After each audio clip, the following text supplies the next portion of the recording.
Bonjour à tous, bienvenue à la causerie du jour. Donc j'ai le plaisir de vous accueillir donc, en live, toujours cette fois-ci. Je vous précise donc pour ceux qui viennent pour la première fois assister à cette causerie, que les causeries c'est un cycle de conférences qui se déroule de 13h à 14h tous les mardis. Ça a commencé fin octobre et ça se finit fin avril. Vous avez la possibilité d'avoir le programme en envoyant un mail à causerie@idfc.saisie.fr pour les extérieurs et pour les apprenants au niveau de vos pilotes, ils ont toutes les informations. Vous avez aussi la possibilité via ce mail de m'envoyer des idées de causeurs et de causeries pour les prochaines saisons, si cela vous intéresse. Et aussi la possibilité de récupérer le support du causeur du jour, donc à la fin de cette causerie, en envoyant un mail toujours à cette adresse. Aujourd'hui, nous avons le plaisir donc de recevoir Stéphanie Buzine, directrice de recherche chez Saisie, et elle va vous parler de l'innovation managériale. Donc je vais l'accueillir et lui souhaiter une bonne causerie et une bonne causerie à tous. Merci.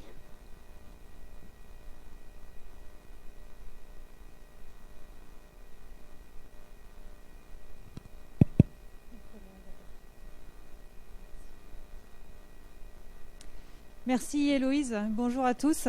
Donc bienvenue dans cette causerie 100% à distance, puisque je suis ici à Nanterre, à Saisie, dans l'amphi, mais vide. Donc je compte sur votre participation virtuelle, même si on ne peut pas interagir aujourd'hui en réel. Mais en tout cas, sachez que c'est bien à vous que je parle. Bien, donc ma causerie s'intitule « Innovation managériale ».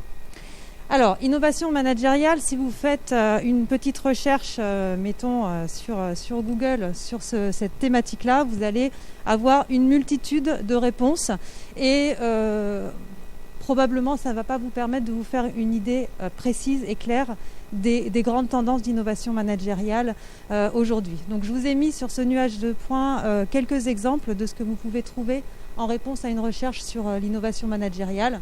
Donc on parle de, par exemple, épanouissement individuel, shadow comex, management par les appétences, sortir des jeux de pouvoir, intelligence collective, etc.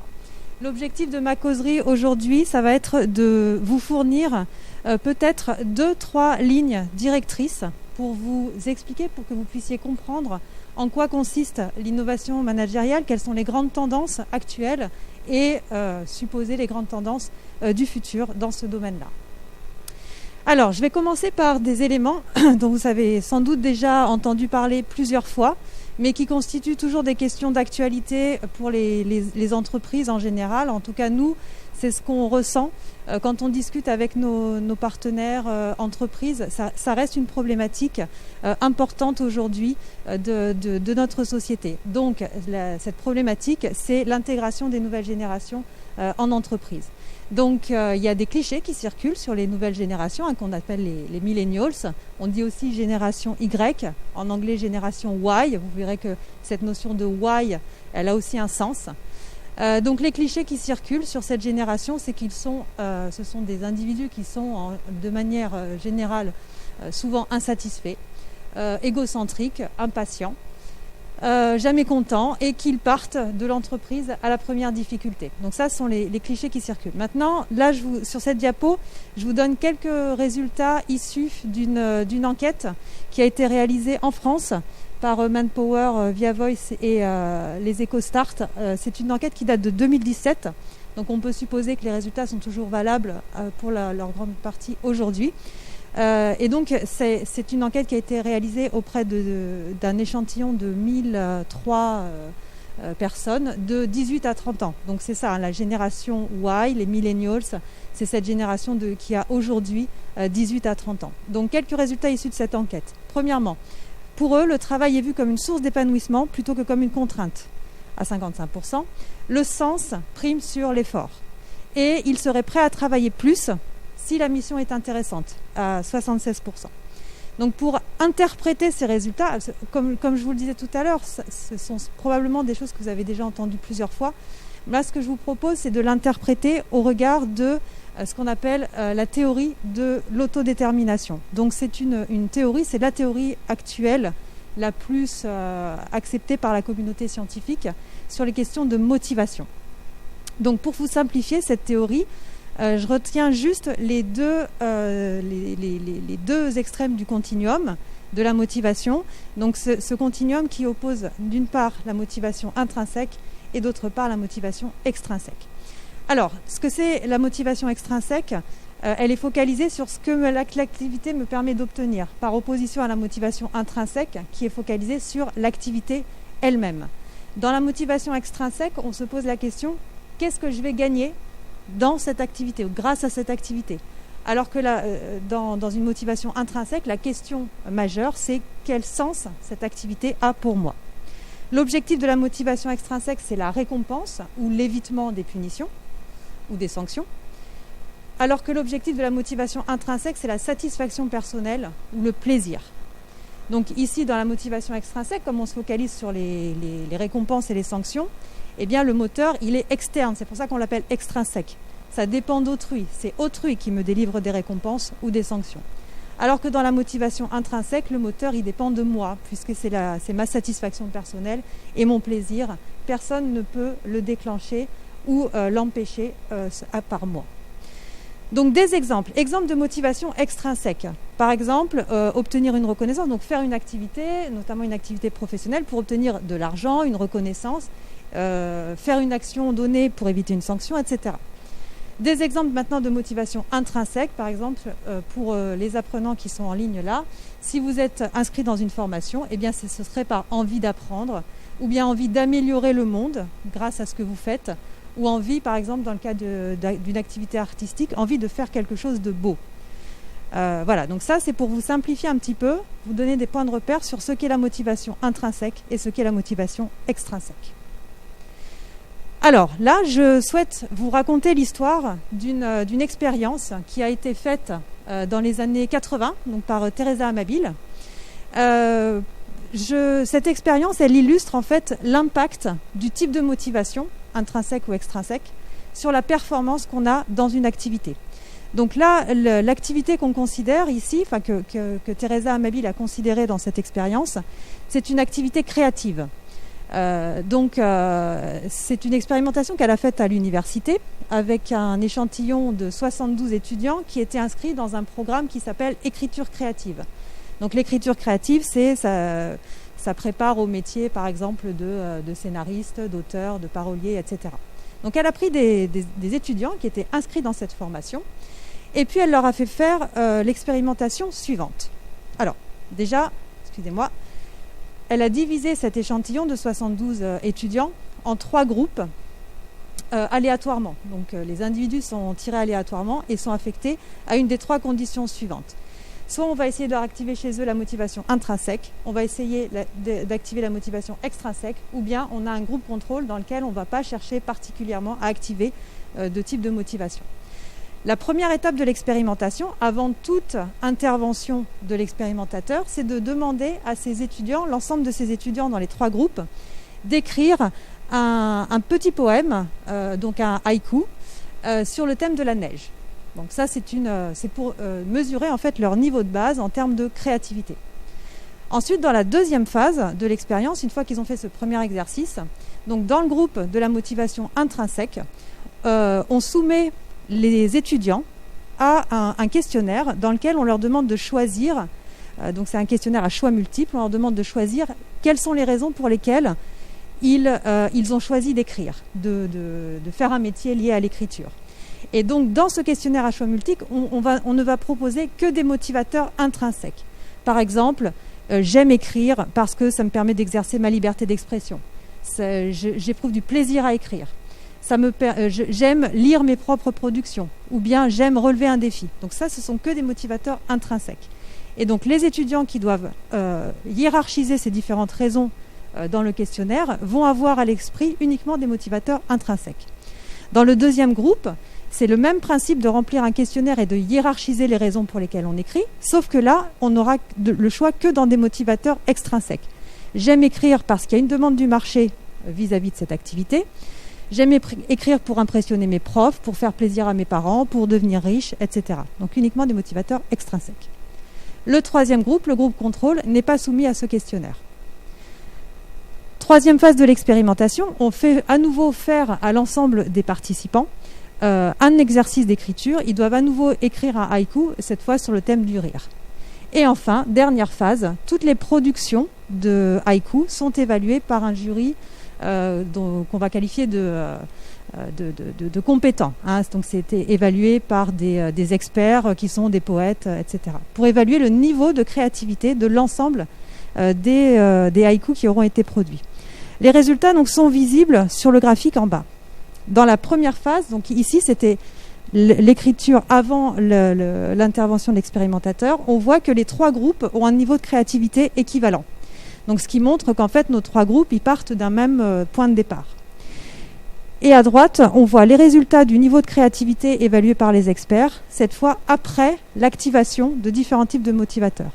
Ce qu'on voit sur ce graphique, c'est qu'en fait, donc, ceux qui étaient dans le groupe de motivation intrinsèque, ils n'ont pas de performance significativement différente par rapport à la phase 1 et par rapport au groupe contrôle. Et par contre, le groupe dans lequel on a activé des motivateurs extrinsèques, eh bien, ils ont un niveau de créativité significativement inférieur après cette intervention de l'expérimentateur. Donc, ce que suggère cette recherche, c'est que la motivation extrinsèque, eh bien, elle pourrait avoir tendance à diminuer les performances dans l'activité qu'on réalise. Maintenant, si on revient à la question des millennials, vous vous souvenez, en fait, on avait vu chez les millennials que pour eux, le travail était vu comme une source d'épanouissement plutôt que comme une contrainte. Le sens prime sur l'effort et ils seraient prêts à travailler plus si la mission est intéressante. En fait, ce que ces trois résultats de l'enquête nous suggèrent, c'est que les millennials, ils ont des motivations intrinsèques pour le travail et ils attendent que leur travail, leur activité professionnelle les motive intrinsèquement. Ce qui peut sembler déroutant pour certaines organisations et certaines entreprises. Donc sur le nuage de mots à droite, ce sont quelques verbatims qui sont issus toujours de cette même enquête. Et pour vous montrer en fait qu'effectivement, on retrouve des motivations intrinsèques. Par exemple, le travail est vu comme source d'épanouissement et le restera à l'avenir. Les millennials souhaitent intégrer une entreprise avec des valeurs internes fortes. Ils sont en quête d'épanouissement personnel, de projets d'avenir. Ils veulent donner un sens à leur travail. Ils veulent intégrer une entreprise produisant des biens et des services utiles à la société. Donc là, on est sur de l'intrinsèque. Bien sûr, ce n'est pas en tout ou rien, et donc on retrouve aussi des motivateurs extrinsèques. Par exemple, bien gagner sa vie, ou bien le travail est vu comme une source de contrainte, ou un travail qui permette de subvenir aux besoins à ses besoins et à ceux de sa famille. Donc il reste bien sûr des motivateurs extrinsèques, mais ce qu'on pourrait dire, c'est qu'une caractéristique de ces millennials est d'être en recherche de motivateurs intrinsèques davantage que les générations antérieures.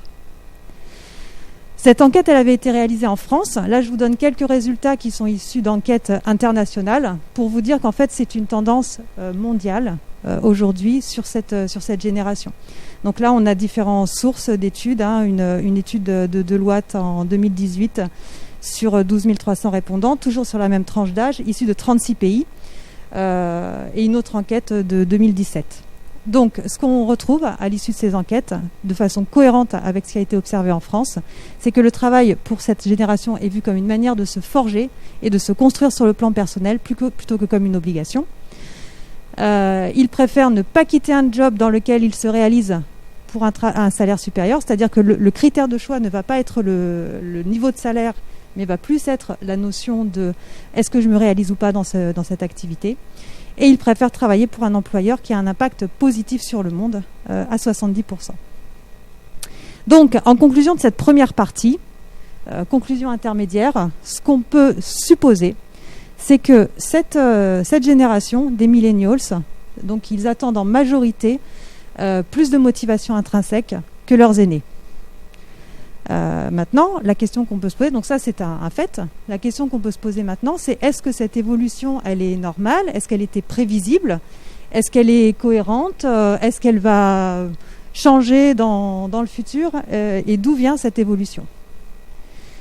Donc là, je passe à une deuxième partie de mon exposé dans laquelle je ne vais pas vous parler des évolutions générationnelles, mais je vais vous parler des évolutions organisationnelles qu'on a observées au cours de l'histoire de l'humanité. Donc ici, sur cette diapo, j'ai représenté le modèle d'évolution des organisations de Frédéric Laloux, qui nous propose en fait que différents paradigmes d'organisation qui sont apparus tout au long de l'histoire de l'humanité et qui sont apparus souvent de façon concomitante avec des révolutions technologiques. Donc dans son modèle, le premier stade des organisations humaines, qui s'appelle ici le stade impulsif, donc c'était un stade qui est apparu dans les sociétés primitives de chasseurs-cueilleurs. Ensuite, il y a eu une révolution qui s'appelle la révolution agricole et qui a entraîné la naissance d'un nouveau stade organisationnel qu'on va appeler le stade conformiste. Et donc, il y a d'autres caractéristiques sur l'organisation du travail et l'organisation des sociétés. Ensuite, avec la révolution industrielle est apparu un troisième stade, le stade orange, et qui s'appelle le stade de la réussite dans le modèle de Laloux. Depuis, on a eu la révolution numérique qui a vu apparaître à nouveau un nouveau type d'organisation, un nouveau type de stade, le stade de la pluralité. Donc je vous détaillerai après les caractéristiques majeures de chacun des stades. Et enfin, là, on est dans une transition. On voit apparaître aujourd'hui, on pressent l'apparition d'un nouveau stade, mais qui aujourd'hui est vraiment minoritaire dans la société actuelle et qui s'appelle le stade évolutif. Donc pour vous expliquer un petit peu les différences au niveau des organisations des sociétés humaines dans ces différents stades, j'ai ce tableau ici que je vais vous expliquer de façon assez simple, assez simplifiée, pour pouvoir vous mettre en valeur quelques différences majeures, notamment au niveau de la motivation, puisque c'est ce dont on parle depuis le début de cette causerie. Donc dans le stade impulsif, initialement, alors le mode organisationnel dans ce stade, c'est la division des tâches, le fait d'avoir un chef très autoritaire, et dans lequel en fait on a très peu d'innovation. En fait, les individus ne sont pas censés innover dans ce stade.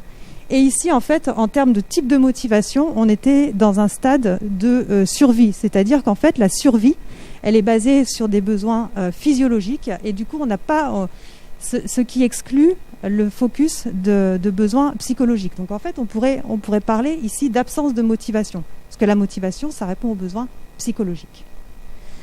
Dans le stade ambre, celui qui est issu de la révolution agricole, ou le stade conformiste, il y a un nouveau type d'organisation des sociétés qui est apparu, ce sont les processus et la hiérarchie.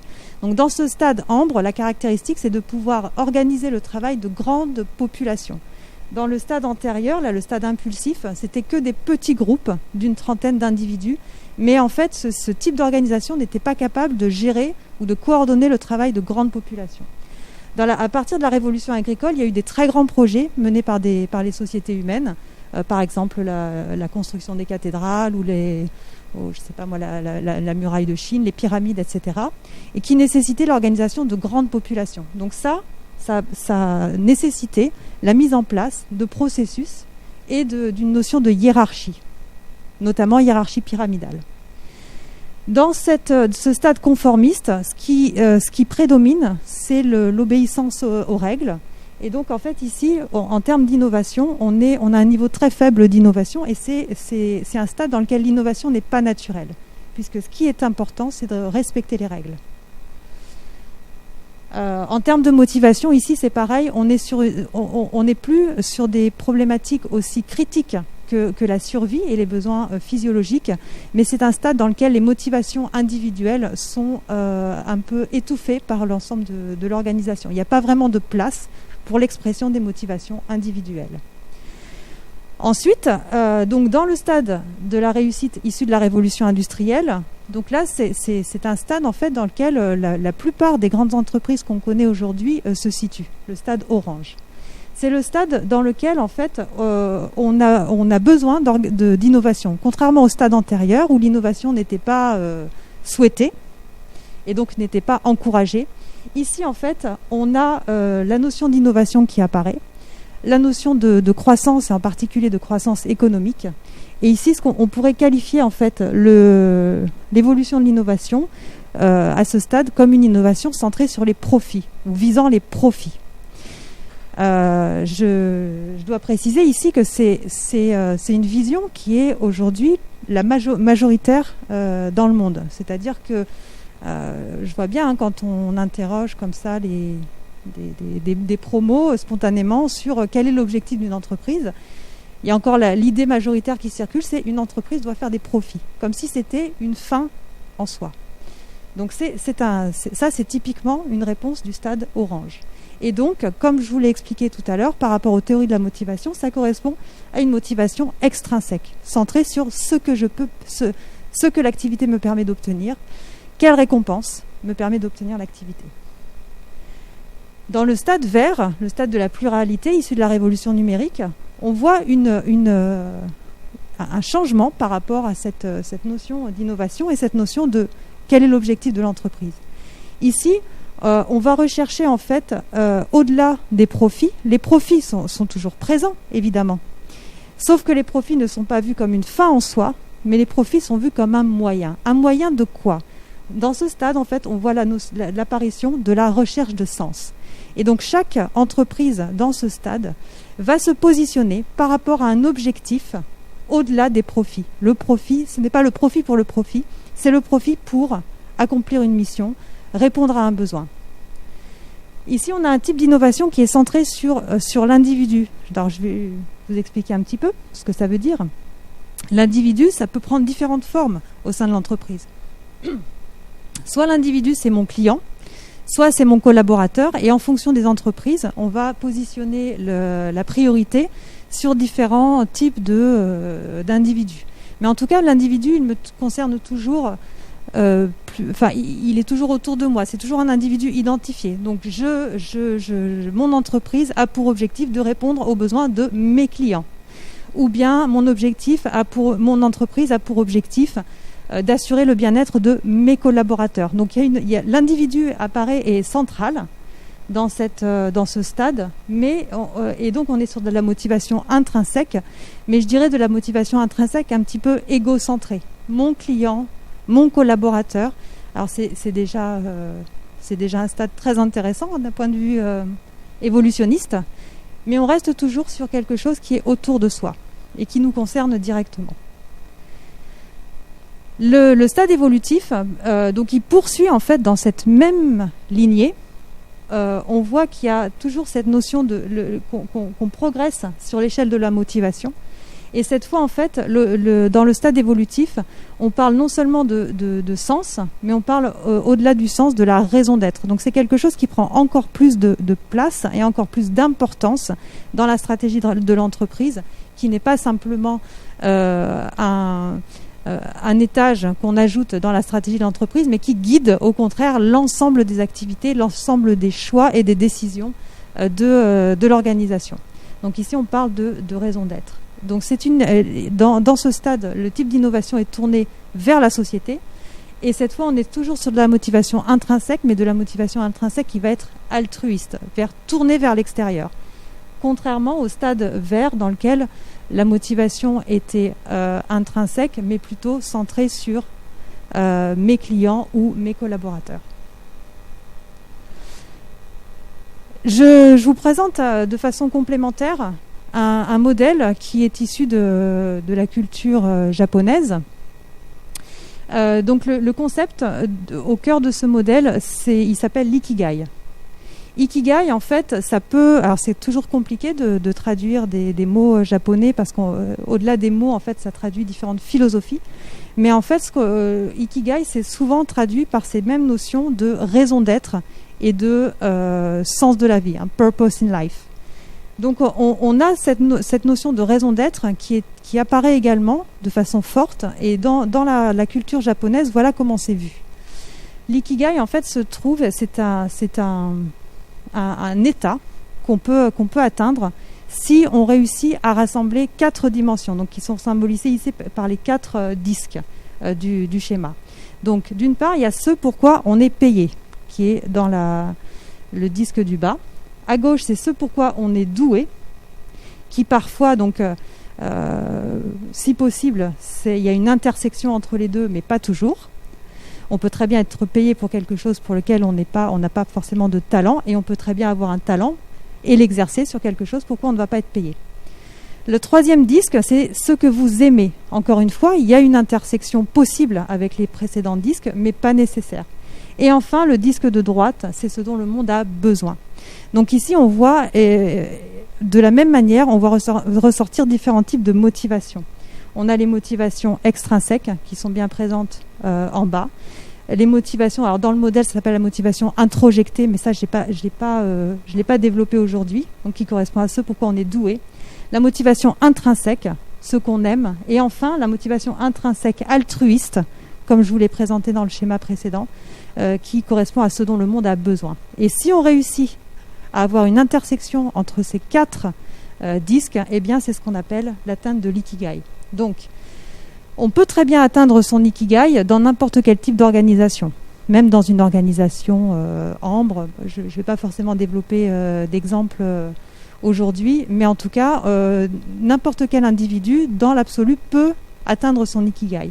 Mais il y a quand même un lien avec le stade opale que je vous ai présenté précédemment, c'est-à-dire le stade évolutif, celui-là, le dernier stade du modèle de Laloux, dans la mesure où l'organisation, dans ce stade, va favoriser le fait de pouvoir superposer ces 4 disques. Puisque l'organisation, il y a toujours, bien sûr, des notions de rémunération, il y a toujours une gestion des talents et des compétences. Dans le stade ultime évolutif, c'est important, la notion de motivation intrinsèque est centrale, et la raison d'être de l'organisation, elle est aussi centrale dans toutes les activités que fait l'organisation. Ce qui fait que c'est un stade qui devrait favoriser pour l'ensemble des collaborateurs l'atteinte de l'ikigai.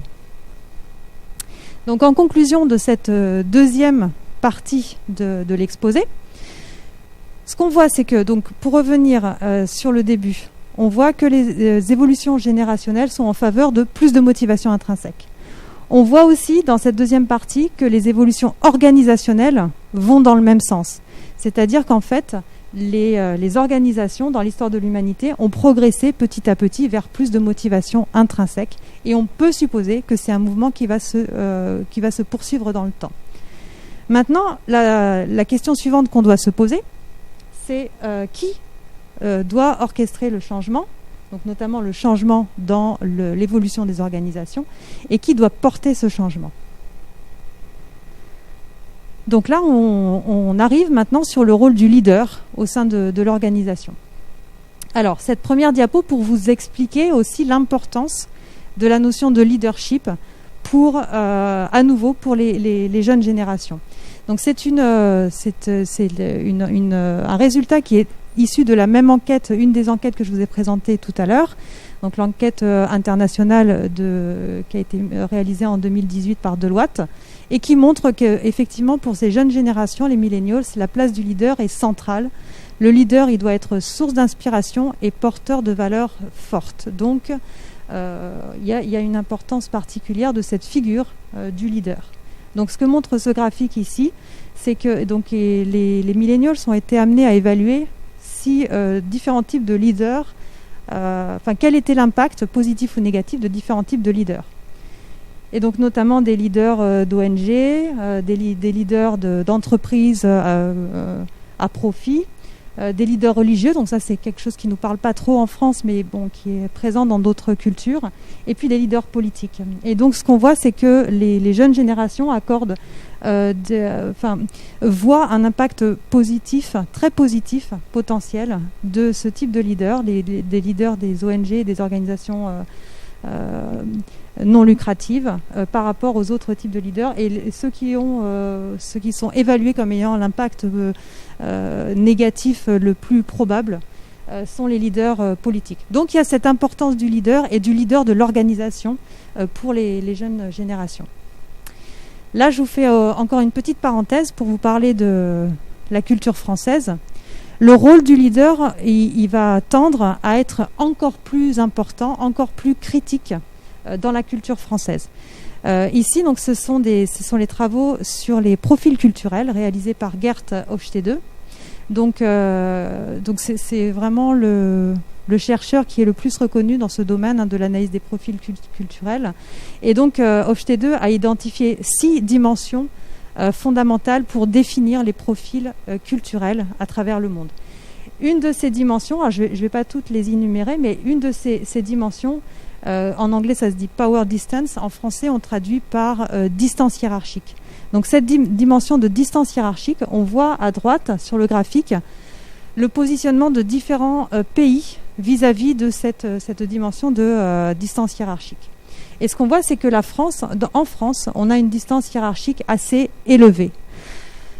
Qu'est-ce que ça veut dire ? Ça veut dire qu'en France, en fait, il y a beaucoup de choses qui vont dépendre du dirigeant. Le dirigeant peut être à la fois un très grand levier de changement et ça peut être aussi un très grand frein au changement. En tout cas, la position du leader va fortement influencer la position de l'ensemble de l'organisation. Contrairement à d'autres pays avec lesquels on se compare souvent.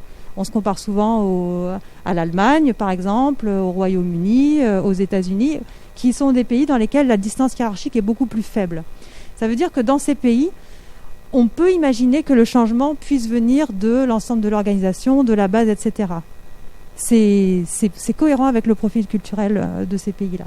Alors qu'en France, avec cette notion de distance hiérarchique très élevée, ça veut dire que le changement, si changement il doit y avoir, il doit être porté par le leader, sinon il ne s'accomplira pas. Alors, maintenant, je vous présente cette théorie, ce modèle de leadership, qui est issu des travaux de Bernard Bass, et qui est le modèle du leadership transformationnel. Donc, pour faire le lien avec ce qu'on a vu depuis le début, et avec les théories de la motivation, on peut, alors là aussi, c'est une vision un peu simplifiée de la théorie. Dans une causerie d'1 heure, je ne peux pas aller beaucoup plus loin, mais la théorie est plus complexe.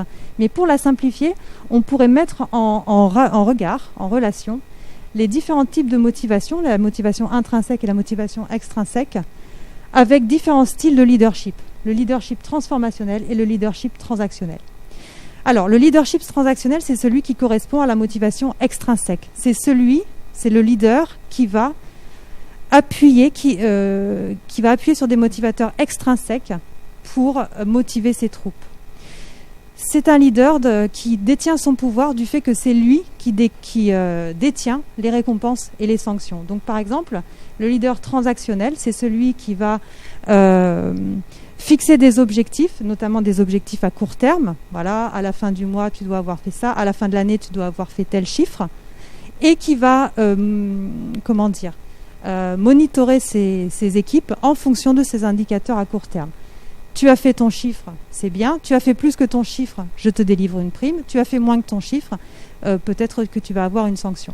Donc en fait, les leviers pour ce leader transactionnel, dans cette notion de transactionnel, il y a l'idée d'échange. Voilà, tu fais ça, je te donne ça en échange. Donc le leader transactionnel, ses leviers de pouvoir, c'est délivrer les récompenses et les sanctions. Et il se base principalement sur des indicateurs court terme ou intermédiaires, au mieux. Et donc là, on est bien sur de la motivation extrinsèque. Le collaborateur, face à ce leader, il se dit qu'est-ce que je vais y gagner, qu'est-ce que je vais obtenir. Et l'objectif, c'est d'avoir la récompense.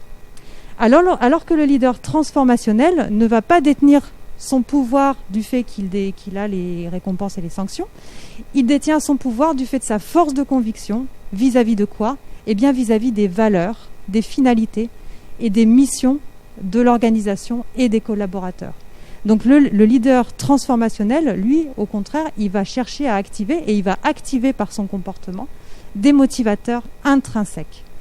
Par exemple, il va donner, donc le fait d'imprimer ou de mettre en évidence les valeurs de l'organisation, ça va permettre aux salariés, aux collaborateurs de répondre à la question « Quel sens cette activité a pour moi ?» Ça va lui permettre d'éprouver de la satisfaction si effectivement le sens qui est donné, les valeurs de l'entreprise correspondent à ses valeurs personnelles, eh bien ça va lui procurer de la satisfaction et du plaisir au travail. Donc le leader transformationnel, en fait, il ne va pas donner des récompenses et des sanctions. Il va simplement donner le sens, au-delà de la récompense et de la sanction. Pourquoi est-ce qu'on fait ça ? La récompense et la sanction ne sont pas des fins en soi, mais des moyens. et des moyens d'atteindre des choses qui ont un sens. Donc les finalités de l'organisation et les missions de l'ensemble des collaborateurs. Donc là, on se base pas sur des indicateurs à court terme d'atteinte d'objectifs. On se base sur des indicateurs finaux à long terme. Est-ce que ce que tu as fait est cohérent avec nos valeurs ? Nous avons un problème, comment chercher la solution ? Eh bien, on va interroger nos valeurs pour trouver la bonne solution, la solution qui sera alignée avec nos valeurs, etc. Et donc là, on voit réapparaître dans le leadership transformationnel cette notion non seulement de valeur, mais aussi de raison d'être, de façon cohérente avec ce qu'on avait vu tout à l'heure sur l'évolution des organisations. Donc, ce leader transformationnel, si on voulait prendre une analogie, on pourrait prendre l'analogie de la navigation maritime. Le leader transformationnel, c'est celui qui va donner le point à l'horizon, l'objectif. Alors, le point à l'horizon, on ne l'atteint jamais. D'accord ? C'est un objectif inatteignable, mais c'est un objectif qui donne une direction, un cap. Encore pire, on pourrait dire, si on n'a même pas de point à l'horizon, mais qu'on base sa navigation sur la position des étoiles. Donc la position des étoiles, c'est le repère, mais clairement, jamais on va l'atteindre, l'étoile. Okay ? Donc c'est exactement ça le leader transformationnel. C'est celui qui donne un objectif super ordonné, très ambitieux, qu'on n'atteindra jamais, certes, mais qui va donner un sens, qui va donner une orientation à l'ensemble des activités de l'entreprise. Et puis l'intérêt aussi, l'intérêt d'avoir toujours ces points de repère dans le ciel ou à l'horizon, c'est que ça donne un cap et que même si y a une tempête, même s'il y a des remous, on ne peut pas toujours être aligné avec le cap.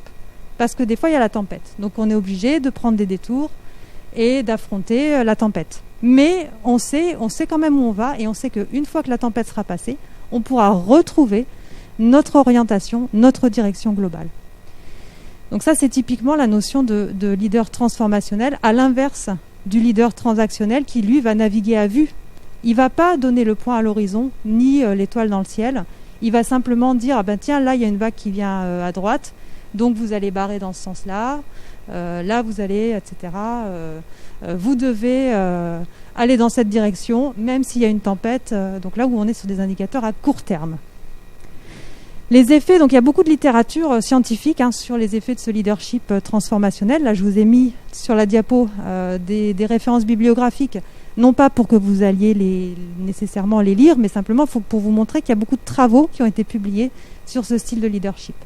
Et ce que ces travaux concluent, c'est que lorsqu'il y a du leadership transformationnel dans une organisation, les effets sur les collaborateurs sont qu'ils savent où ils vont, comme je vous l'ai expliqué. Ils peuvent y parvenir en autonomie, c'est l'image de la tempête. Ok, là on affronte la tempête comme on peut, mais on sait qu'on n'a pas perdu notre objectif. L'étoile dans le ciel, elle est toujours là. Ils développent leur confiance du fait de cette autonomie qu'ils ont quand il y a un problème à résoudre, mettons, ou quand il y a quelque chose à améliorer. Ils développent leurs compétences pour les mêmes raisons. Ils innovent et ils travaillent pour le bien commun. Le bien commun, c'est toujours l'étoile dans le ciel ou le point à l'horizon. Alors, je surveille l'heure. Si j'ai le temps, je vous raconte là, sur cette diapo, trois histoires d'expériences qui ont été menées dans la littérature sur le sujet. La première, c'est pas une histoire, excusez-moi. La première, c'est, je vous cite cette référence, Judge et Piccolo 2004.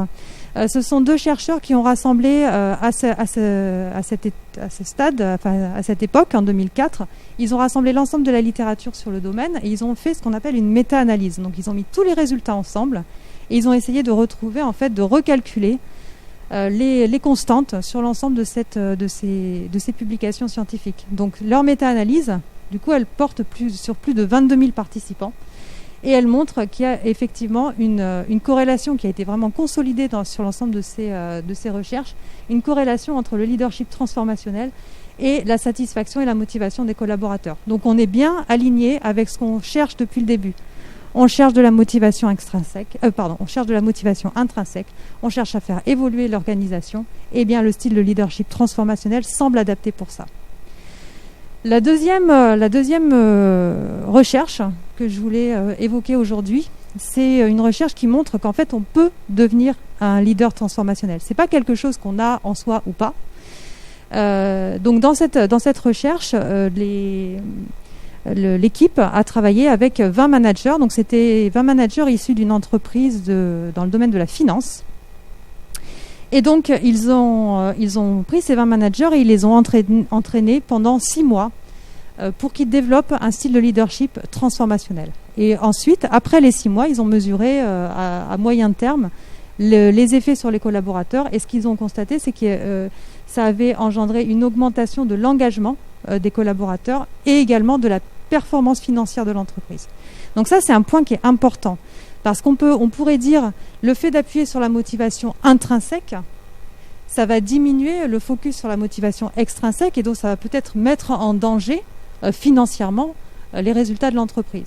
En fait, non, le fait d'activer la motivation intrinsèque, ce n'est pas au détriment de la performance financière de l'entreprise, c'est quelque chose qui va avec. Donc, il n'y a pas d'opposition. On n'est pas obligé d'être un leader transactionnel si on veut avoir une entreprise performante.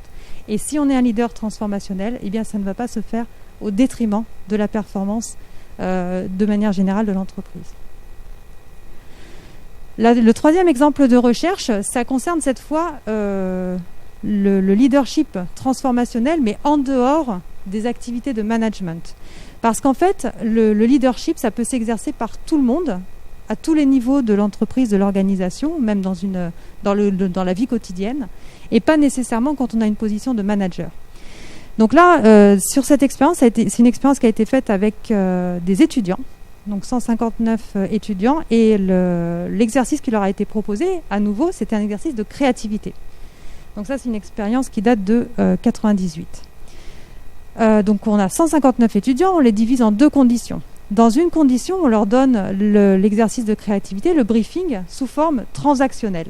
Et dans l'autre, on va leur donner le même objectif, mais on va le formuler avec des consignes transformationnelles. Donc par exemple, c'était une séance de créativité qui portait sur trouver des idées pour améliorer l'université. Donc c'est leur université. Dans les consignes transactionnelles, on leur dit, voilà, si vous donnez des bonnes idées, vous aurez des bonus aux examens, ou bien vous aurez un dédommagement de, je sais pas moi, quelques euros, etc. Donc on activait des motivateurs extrinsèques, et donc on était sur la transaction, vous faites bien, vous aurez une récompense. Alors que dans les consignes transformationnelles, on leur disait, si vous avez des bonnes idées, ça va améliorer le fonctionnement de l'université, ça va améliorer la vie des étudiants, ça va peut-être améliorer aussi l'insertion professionnelle des jeunes après leurs études, etc. Donc on appuyait ici sur des motivateurs intrinsèques. Et les résultats de cette expérience, c'est que les idées produites par les groupes ont été significativement plus élaborées et plus originales lorsqu'ils ont eu des consignes transformationnelles. Donc ça, c'est tout à fait cohérent avec l'expérience que je vous présentais au départ sur l'expérience de Teresa Amabil. Lorsqu'on active des motivateurs extrinsèques, récompenses, eh bien on diminue la performance. Et donc on a tout intérêt à appuyer sur des motivateurs intrinsèques, de donner du sens à l'activité plutôt que de parler de récompense, parce qu'on obtient de meilleures performances sur cette activité. Donc, alors là, je vais avoir presque fini la partie entre guillemets théorique, et après, je vais vous parler de 2 études de cas. Donc, en conclusion de cette partie théorique, au début, on a vu que les évolutions générationnelles vont dans le sens de plus de motivation intrinsèque, un besoin d'aller vers plus de motivation intrinsèque de la part des millennials. On a vu que cette évolution, elle est cohérente avec ce qu'on observe à l'échelle de l'histoire de l'humanité dans le fonctionnement des organisations, qui, lui aussi, va vers plus de motivation intrinsèque. Et enfin, le leadership transformationnel est un style de leadership qui est adapté pour activer ces motivations intrinsèques et donc pour aider à la fois l'organisation à évoluer dans le sens de l'histoire, on pourrait dire ça comme ça, et également pour parler à ces jeunes générations et les embarquer dans le projet de l'entreprise, de l'organisation. 2 études de cas maintenant. Donc là, je vous ai parlé jusqu'à présent de ce qui est dit par la littérature, mais ici à CESI, on réalise aussi des projets de recherche. Donc on applique ces notions dans le cadre de nos projets de recherche. La première étude de cas que je voudrais vous présenter, c'est une thèse de doctorat qui se déroule depuis 2017 dans une entreprise de la Nièvre qui s'appelle Laser Fusion. Donc c'est une PME. Alors j'ai mis 29 collaborateurs, je crois qu'ils sont 25, mais peu importe. Donc c'est une PME dans la Nièvre, plus précisément à Coulanges-les-Nevers. Et en fait, c'est une entreprise qui fait de la découpe laser et qui sont très très bien positionnés dans ce marché-là. Ils sont dans le top 3 des entreprises françaises leaders sur ce segment. C'est une entreprise qui a une très grande exemplarité technologique puisqu'ils ont des machines très performantes. C'est le dirigeant qui est un passionné de la technologie, fait lui-même la R&D et puis donc il est toujours au courant des nouvelles machines qui sortent partout dans le monde, et quand il y a une nouvelle machine qui vient d'arriver au Japon, et bien ensuite il a fait venir à Coulanges-les-Nevers, ce qui fait qu'en fait il y a toujours eu dans cette entreprise un grand dynamisme technologique qui leur permet de bien répondre à leurs demandes des clients, qui a également abouti sur une exemplarité financière, parce que c'est une entreprise qui fonctionne très bien, qui a toujours été en croissance sur toute la durée de son histoire. Elle a toujours été en croissance, à la fois au niveau économique et au niveau aussi de la création d'emplois. À ce stade, le dirigeant, il s'est dit, bon, on a atteint l'exemplarité technologique, l'exemplarité financière, et il a ressenti le besoin aussi de travailler sur une exemplarité managériale. Donc il faut savoir que ce dirigeant, lui, il a appris le management un peu sur le tas, il n'était pas formé pour, donc c'est pour ça qu'il a fait appel à nous. Et donc depuis 2017, on a une doctorante du CESI qui est sur place, qui s'appelle Erika, et qui exerce à la fois les fonctions de responsable ressources humaines dans l'entreprise et qui en même temps fait sa thèse de doctorat sous ma direction. Donc, objectif, faire évoluer l'entreprise vers plus d'exemplarité humaine et managériale. La première étape de son travail de recherche à Erika, ça a été de poser un diagnostic. Donc en début 2018, c'était toujours dans les premiers mois de sa thèse, début 2018, elle a fait passer une enquête climat social au sein de l'entreprise.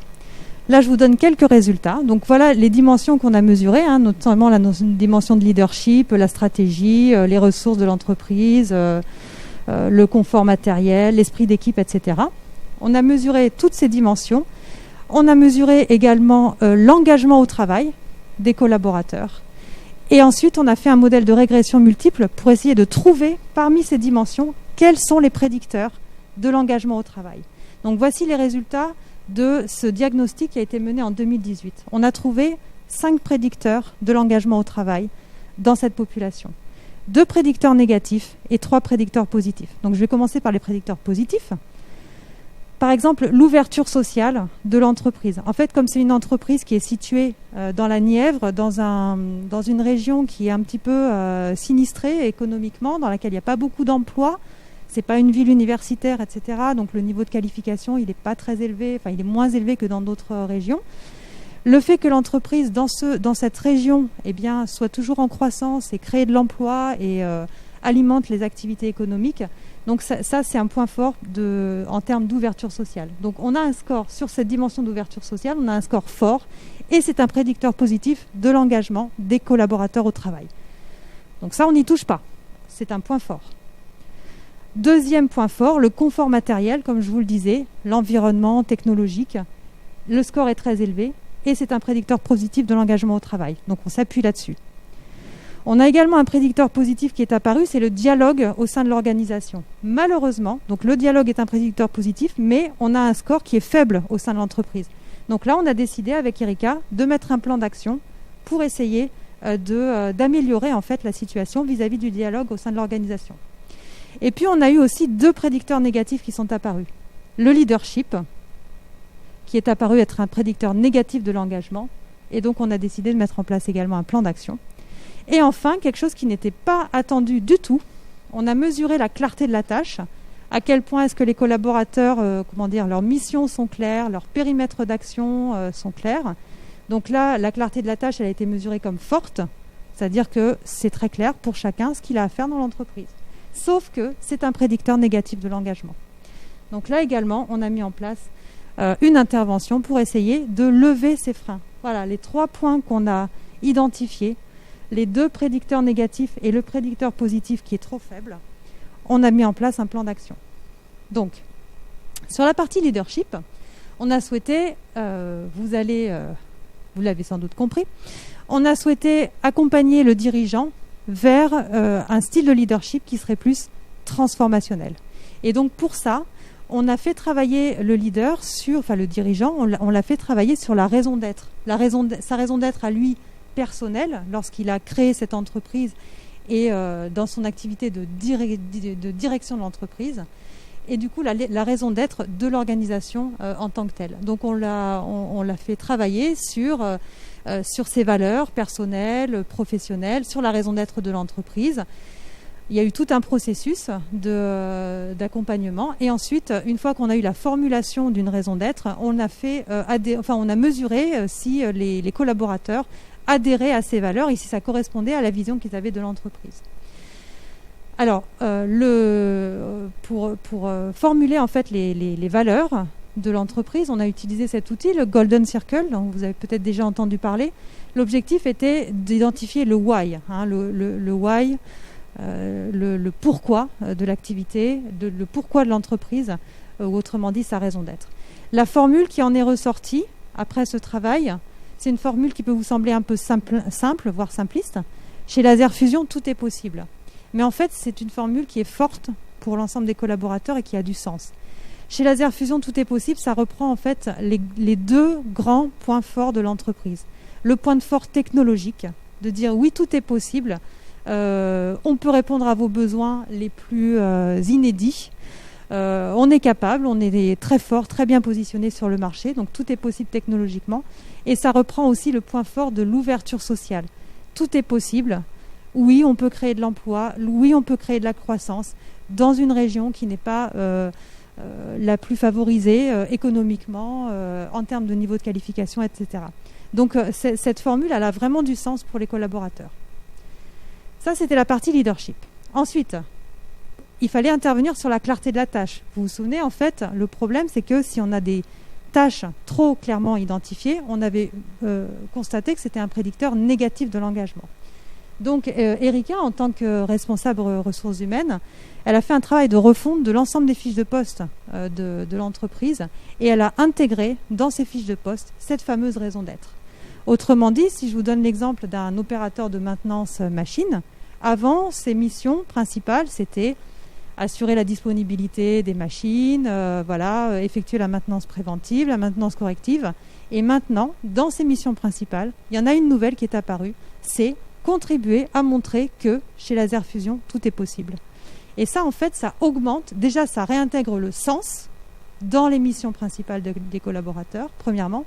Et deuxièmement, ça augmente ce qu'on appelle leur capacité personnelle d'action. Maintenant que parmi les missions de cet opérateur de maintenance, il doit contribuer à montrer que tout est possible, eh bien, s'il a un collègue qui est sur la production, qui a un coup de bourre à un moment, ou qui vient de faire une erreur, ou qui a un problème, c'est devenu aussi son rôle à lui d'aller lui donner un coup de main ponctuellement, voire même d'aller donner un coup de main dans les fonctions support qui sont dans les bureaux, qui ne sont pas dans l'atelier, parce qu'en fait, ça fait partie maintenant de ses missions principales. Donc ça redonne du sens et ça augmente la capacité personnelle d'action. Donc là, on a essayé en fait de diminuer le problème de la clarté de la tâche. Troisième intervention, là ça va aller très vite, sur le dialogue au sein de l'organisation. Donc Erika, elle a mis en place des petits, ce qu'elle appelle les points météo quotidiens. Donc c'est des petites réunions très courtes le matin et le soir dans l'atelier pour partager les bonnes pratiques, qu'est-ce qui s'est passé de bien aujourd'hui, quels problèmes on a rencontrés, comment est-ce qu'on a résolu les problèmes, etc. Et ça, c'est une petite action qui a été très très bien adoptée, appropriée par l'ensemble des collaborateurs, puisqu'après, ils ont fait tourner ça tout seuls. Les réunions au départ, c'était 5 à 10 minutes, maintenant c'est 20 minutes, 2 fois par jour, donc ça montre bien que ça répond à un besoin. Les résultats maintenant. Donc, le premier diagnostic, il avait été fait en 2018, début 2018. Et là, en septembre 2020, Erika elle a refait passer la même enquête climat-social pour voir est-ce qu'on a réussi à faire changer quelque chose. Et donc, ce qu'on voit dans ce tableau, c'est que nos 3 points noirs, c'est-à-dire le prédicteur négatif du leadership, le prédicteur négatif de la clarté de la tâche et puis le prédicteur positif du dialogue qui était malheureusement trop faible, eh bien ils ont disparu. Donc ce qu'on a réussi, c'est on a réussi à éliminer les leviers. On a réussi à éliminer les freins qui étaient précédemment présents sur l'engagement au travail. On a toujours le prédicteur positif du confort matériel. Ça reste quelque chose qui est très fort dans l'entreprise et qui persiste, qui est toujours un levier d'engagement. Et on a fait apparaître un nouveau levier d'engagement qui est la prise en considération. Voilà, c'est quelque chose qui est ressorti en fait de cette enquête climat social. C'est que maintenant, les collaborateurs ressentent cette prise en considération et ça les engage, ça les motive dans leur travail. Dernière diapo sur cette étude de cas. Donc les résultats, toujours les mêmes dimensions de l'enquête climat social. En bleu, c'est à mars 2018 et en vert, c'est à septembre 2020. Et on voit que globalement, tout a augmenté et en particulier donc, le niveau de dialogue, très largement, qui était un point faible parce que c'était bas en bleu et maintenant on a considérablement augmenté.